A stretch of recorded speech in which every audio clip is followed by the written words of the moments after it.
म चाहिँ जापान चाहिँ स्टुडेन्ट भिजामा आएको र मैले नेपालबाट डिपेन्डेन्ट ल्याउन मिल्छ कि मिल्दैन, मिल्छ भने कहिले मिल्छ भनेर सोध्नुहुन्छ। यसको विषयमा केही भनिदिनु न। अब यसको विषयमा चाहिँ तपाईँहरूले स्टुडेन्ट भिजाले चाहिँ डिपेन्डेन्ट बोलाउनुको लागि चाहिँ नियोङ्गाकुमा मिल्दैन, सेमङ्गाकु या दाइगाकुमा मिल्छ। नमस्कार सबैजनालाई आजको यस एपिसोडमा। र आजको यस एपिसोडमा चाहिँ हामी डिपेन्डेन्ट भिजा सम्बन्धी कुरा गर्न गइरहेको छौँ। र डिपेन्डेन्ट भिजा एप्लाई गर्नको लागि के डकुमेन्ट चाहिन्छ, नेपालबाट के डकुमेन्ट ल्याउनुपर्ने हुन्छ, जापानमा के डकुमेन्ट हामीले रेडी गर्नुपर्ने हुन्छ र कहाँ गएर एप्लाई गर्नुपर्छ भन्ने सम्पूर्ण कुराहरू आजको यस भिडियोमा रहने हामी कुरा गर्न गइरहेको छौँ। र म मेरो साथीलाई वेलकम गर्न चाहन्छु। सबैलाई स्वागत छ आजको पोडकास्टमा आफ्टर लङ टाइम। हस्, धन्यवाद धेरै धेरै। र अब म डाइरेक्ट विषयवस्तुतिर जान गइरहेको छु होइन। जस्तै जापानमा अहिले म वर्किङ हुने, जस्तै कतिले सोध्नुहुन्छ कि म जापानमा वर्किङ भएँ होइन, स्टुडेन्टबाट वर्किङ भएँ र मैले डिपेन्डेन्ट एप्लाई गर्नु पऱ्यो भने चाहिँ के डकुमेन्टहरू यहाँ मैले रेडी गर्नुपर्ने हुन्छ जापानबाट नेपालबाट, यसमा प्रश्न गरिदिनु न।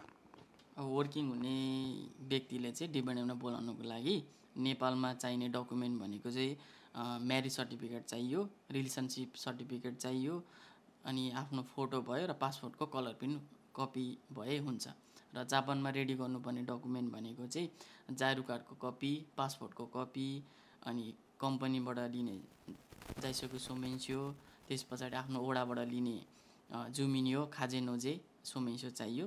त्यस पछाडि तपाईँको एप्लिकेसन चाहिँ 3टा पेज भएको चाहिँ एप्लाई गर्दाखेरि हुन्छ। र त्यसमा सँगसँगै अर्को नेसेसरी चाहिँ छैन। तपाईँहरूलाई टिप्स भनौँ या जानकारीको लागि चाहिँ तपाईँले सुरुमा आफ्नो ब्याङ्क ब्यालेन्स के अरे हाल्नु मिल्छ, 3 महिनाको स्यालेरी सिट हाल्नु मिल्छ, अनि आफ्नो के अरे इमिग्रेसनमा चाहिँ गए पछाडि तपाईँको इमेलमा के अरे सिओएको के अरे पिडिएफ पठाउने हो कि त्यस पछाडि आफ्नै घरमा रिसिभ गर्ने, त्यसको लागि चाहिँ अप्सन तपाईँले रेडी गर्नुहुन्छ। यदि इमेलमा भने इमेल लेखेर दिनु मिलिहाल्छ। अनि होइन म के अरे पेपरमै रिसिभ गर्छु भन्दाखेरि फुतो लिएर चाहिँ अराउन्ड 500 को तपाईँको खर्च लाग्छ। त्यो पेपर के अरे फुतो स्टिकर भएको लिएर जाँदाखेरि चाहिँ सबैभन्दा बेस्ट हुन्छ। अनि त्यस सँगसँगै अर्को भनेको तपाईँको म्यारिजको चाहिँ फोटो हाल्दाखेरि चाहिँ अलिक राम्रो हुन्छ भन्ने कुरा हो। भने ब्याङ्क ब्यालेन्स, स्यालेरी सिट या गेन्सेन या हाम्रो फोटो चाहिँ अप्सनल हो कि नेसेसरी हो कि रिक्वायरमेन्ट नै हो? यो चाहिँ के अरे नेसेसरी होइन, अप्सनलमा चाहिँ चुइकामा हाल्दाखेरि बेटर हुन्छ भन्ने कुरा हो। र त अब जस्तै हामीले सिओई एप्लाई गरियो, सिओई एप्लाई गरिसकेपछि कति समय लाग्छ डिपेन्डेन्ट भिजाको सिओई आउनको लागि? अब यसको यति नै भन्ने क्राइटेरिया कुनैमा पनि छैन। सिजन अनुसार बिजी हुनसक्छ इमिग्रेसन बिजी भएकोलाई चाहिँ नर्मली चाहिँ 2 विक्सदेखिको चाहिँ 3 मन्थसम्म लाग्छ मिनिमम चाहिँ। अब म्याक्सिमम त 6 मन्थ 1 इयर त लागेकै छ त्यसमा चाहिँ। इफ तपाईँहरूको लेट भयो भने चाहिँ तपाईँहरूको एप्लाई गरेको बेला तपाईँको एउटा पेपर दिएको हुन्छ, त्यो पेपरमा चाहिँ फोन गरेर सोद्धाखेरि अझै बेस्ट हुन्छ, सोध्न पाइन्छ त्यसको लागि चाहिँ। र मलाई चाहिँ पर्सनल मेसेज पनि थुप्रो आइरहेको हुन्छ कि म चाहिँ जापान चाहिँ स्टुडेन्ट भिजामा आएको र मैले नेपालबाट डिपेन्डेन्ट ल्याउन मिल्छ कि मिल्दैन, मिल्छ भने कहिले मिल्छ भनेर सोध्नुहुन्छ। यसको विषयमा केही भनिदिनु न।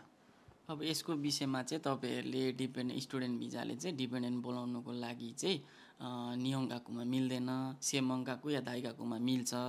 तर त्यसको चाहिँ सुरुमा प्रोसेस भनेको चाहिँ के डकुमेन्ट चाहिन्छ भने चाहिँ सुरुमा तपाईँले गाकुमा चाहिँ शोधन गर्नुपर्ने हुन्छ। सल्लाह गरेर सबै गाकुले डकुमेन्ट बनाइदिन्छ।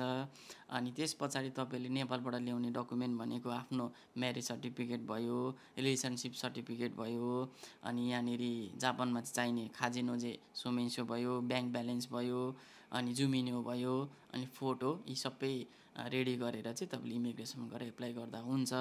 तर यसको अहिलेको रेसियो हेर्दाखेरि चाहिँ एकदम मिनिमम लो छ क्या, भिजा पाउनु चाहिँ पाउनुभएको छ, तर लो छ क्या, भिजा दिने चाहिँ चान्सेस एकदम लो हुन्छ।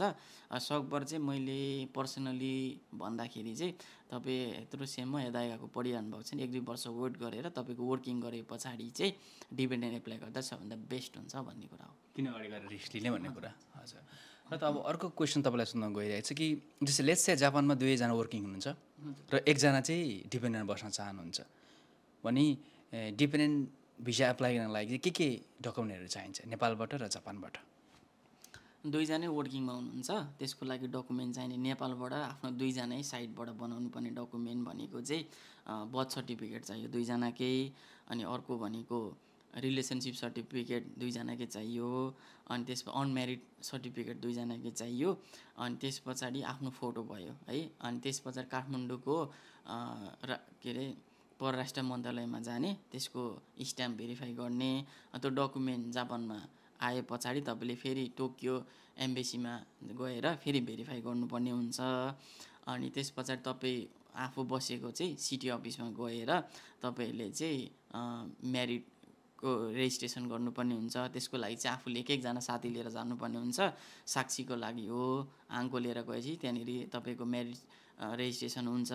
अनि त्यस पछाडि चाहिने डकुमेन्ट भनेको चाहिँ नेपालबाट ल्याएको सबै भयो। त्यस पछाडि जापानमा चाहिने भनेको आफ्नो जुमिनो भयो, अनि खाजेनोजी भयो, ब्यालेन्स सिट भयो, यो सबै प्रक्रिया चाहिँ र एप्लिकेसन फर्म रेडी गरेर अनि एप्लाई गर्दाखेरि हुन्छ।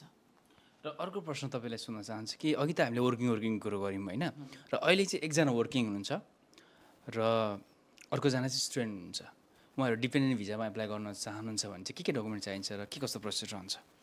अब उहाँहरू चाहिँ अलरेडी म्यारिड हो भने त्यही अनुसारको आफ्नो प्रोसेस हुन्छ। उहाँहरू चाहिँ अहिले नै सिङ्गल हुनुहुन्छ 2जना भने चाहिँ नेपालबाट ल्याउनु पर्ने डकुमेन्ट भनेको चाहिँ बर्थ सर्टिफिकेट भयो 2जनाबाट, त्यसपछि रिलेसनसिप सर्टिफिकेट 2जनाकै भयो, अनम्यारिड सर्टिफिकेट 2जनाकै भयो। त्यो डकुमेन्ट लिएर चाहिँ रिलेसनसिप सर्टिफिकेट चाहिँ के कसको चाहिँ उनीहरूको फ्यामिली आफ्नो फ्यामिलीको चाहिँ रिलेसनसिप सर्टिफिकेट चाहिन्छ नेपालबाट 2जनाकै साइडबाट चाहिन्छ। अनि त्यो डकुमेन्ट सबै रेडी गरेर काठमाडौँमा गएर परराष्ट्र मन्त्रालयमा गएर भेरिफाई गर्नु पर्यो।